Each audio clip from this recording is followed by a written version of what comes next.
50 जागांवर काँग्रेस सध्याच्या घडीला आघाडीवर आहे। भाजप 20 जागांवर आघाडीवर असल्याचं सध्या पाहायला मिळतं।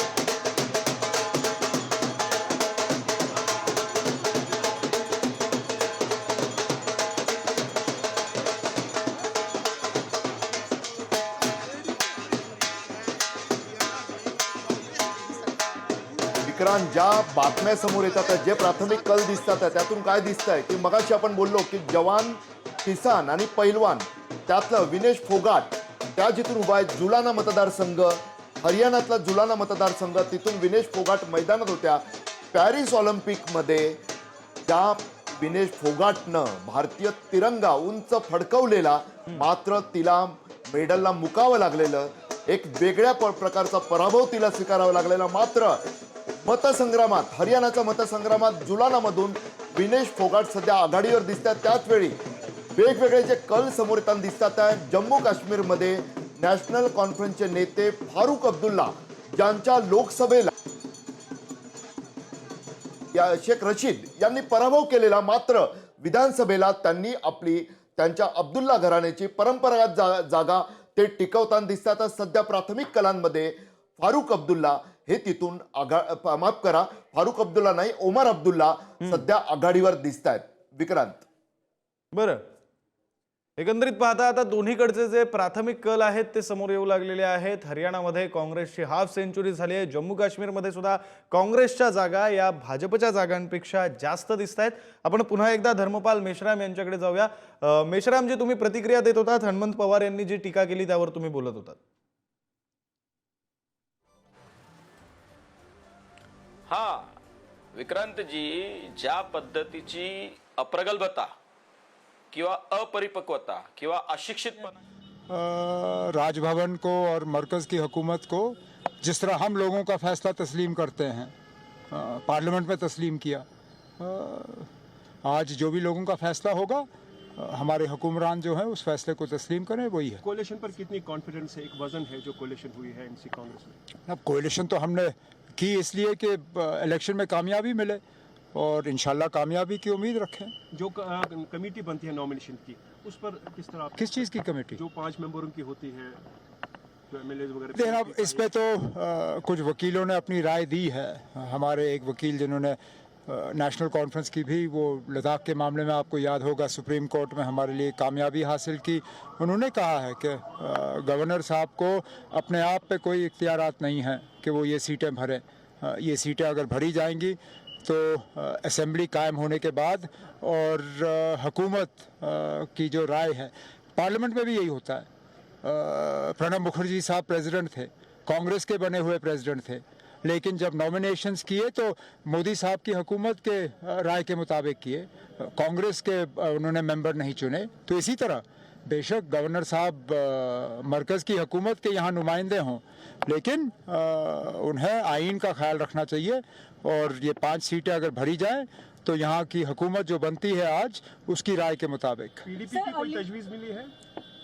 नहीं ना, के लिए जो हमने सुना है ना हमने उनका कोई तजवीज़ ढूंढा, ना उनके तरफ से कोई तजवीज़ हमें मिली है।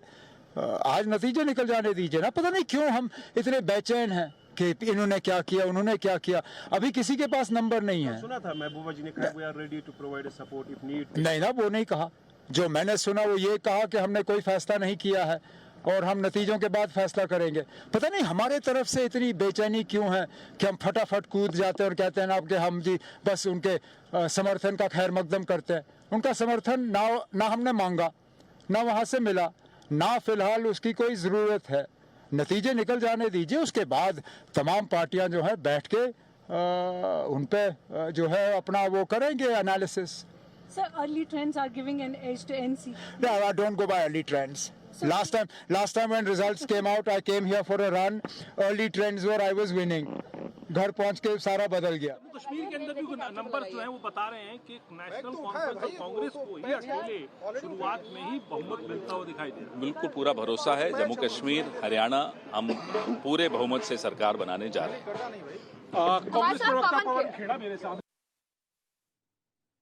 बरं, ओमर अब्दुल्ला अगदी काही वेळापूर्वी बोलत होते, आपण ते ऐकलेलं आहे। त्यांनी पुन्हा एकदा जो महत्त्वाचा मुद्दा आपण अगदी काही वेळापूर्वी चर्चा करत होतो तो म्हणजे राज्यपाल नियुक्त 5 आमदारांचा मुद्दा जो जम्मू आणि काश्मीरच्या विधानसभा निवडणुकीमध्ये आणि त्यानंतर सरकार बनवण्याच्या प्रोसेसमध्ये अत्यंत महत्त्वाचा असणार आहे, त्यावर ते बोललेले आहेत. त्या संदर्भात आपण दोन्ही पक्षाच्या प्रवक्त्यांची कॉमेंट घेऊया. आधी मी हनुमंत पवार यांच्याकडे जातो. हनुमंत पवारजी, जे 5 आमदार राज्यपाल नियुक्त असणार आहेत त्या सगळ्या प्रकरणासंदर्भातली आपली काय कॉमेंट?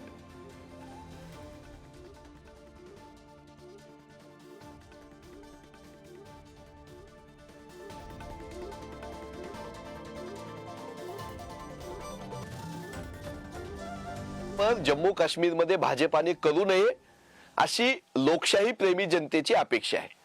तरीही काही लोकशाहीचे संकेत आणि राज्यपालांसाठीची असलेली नियमावली पाहता राज्यपालांनी आता आगीशी खेळ करू नये, जो महाराष्ट्रामध्ये केला भगतसिंग कोश्यारी यांच्या खांद्यावर बंदूक ठेवून, तो जर आता जम्मू काश्मीरमध्ये भारतीय जनता पक्ष करणार असेल तर तो लोकशाहीचा खून असेल. बरं मेश्रामजी, हा लोकशाहीचा खून असेल असं हनुमंत पवार म्हणतात, काँग्रेसचे प्रवक्ते. ओमर अब्दुल्लांचं सुद्धा अगदी तसंच काहीसं म्हणणं होतं. विक्रांतजी, देशाच्या स्वातंत्र्याला 75 वर्ष झाली. काँग्रेसच्या धुरीणांना कधी संविधानाचा अभ्यास करण्याची गरज वाटली नाही. आज ओमर अब्दुल्ला ज्या पद्धतीने काही बोलले ते त्यांच्या मनातला जो हळवेपणा असेल किंवा त्यांच्यात जी काही बंबेरी उडाली त्याचं ते द्योतक आहे. कारण ते बहुमतापासून फार लांब आहेत. ते काँग्रेसच्या आघाडीच्या भरोश्यावर बसले असतील तर ते काही खूप फळाला जाईल असं मला वाटत नाही. आणि काँग्रेसचे प्रवक्ते जे काही बोलतात ना, तो बरं, पुढारी न्यूजचे नॅशनल न्यूज एडिटर प्रसन्न जोशी सर सुद्धा आपल्यासोबत जोडले गेलेत. आपण त्यांच्याकडे जाऊया. प्रसन्न सर, आपण बोलतोय राज्यपाल नियुक्त 5 आमदारांच्या त्या सगळ्या प्रकरणाविषयी. हे 5 आमदार फार महत्वाचे ठरू शकतात. त्याचं कारण राज्यपालांना तो विशेष अधिकार दिलेला आहे. त्याबद्दल अनेकदा आक्षेपही व्यक्त करण्यात आले की राज्यपाल असं करू शकतात का, राज्याचा तो स्वतःचा दर्जामध्ये हस्तक्षेप नाही का. पण जसं आपल्याला कल्पना आहे की नव्या नियमावलीनंतर बदलांनंतर जम्मू काश्मीर हे आता लडाखचा भाग आपण बोलत नाही आहोत. जम्मू काश्मीर हे केंद्रशासित प्रदेश आहे, त्यामुळे केंद्र करू शकतं आणि तिकडे लेफ्टनंट जनरल आहे, त्यामुळे ते करू शकतात हे मानलं जातं. आता हे 5 आमदार सुद्धा कधी नियुक्त करायचे त्याच्याही बाबतीत अधिकार असतात की ते तुम्ही सरकार स्थापन होताना किंवा त्याच्यानंतर जेव्हा प्रत्यक्ष तुमचं बहुमत सिद्ध करायची वेळ येईल त्याच्या सुमारास तुम्ही करू शकता.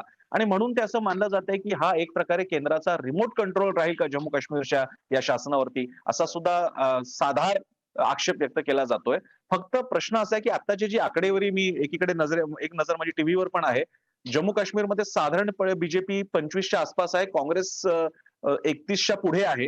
या परिस्थितीत बघत असताना केवढ्या प्रमाणात त्याचा फरक पडेल हा एक मुद्दा. दुसरा मुद्दा, पीडीपी 5 जागांवरती आणि अदर्स साधारणपणे एकूण 11 ते 17 जागांवरती आहेत. त्यामुळे हे अदर्स काय करतायत, जर का हे अदर्स आणि पीडीपी काँग्रेस नॅशनल कॉन्फरन्सच्या सोबत राहणार असतील तर मग या 5 वाल्यांचा हस्तक्षेप फारसा राहील असं मला वाटत नाही.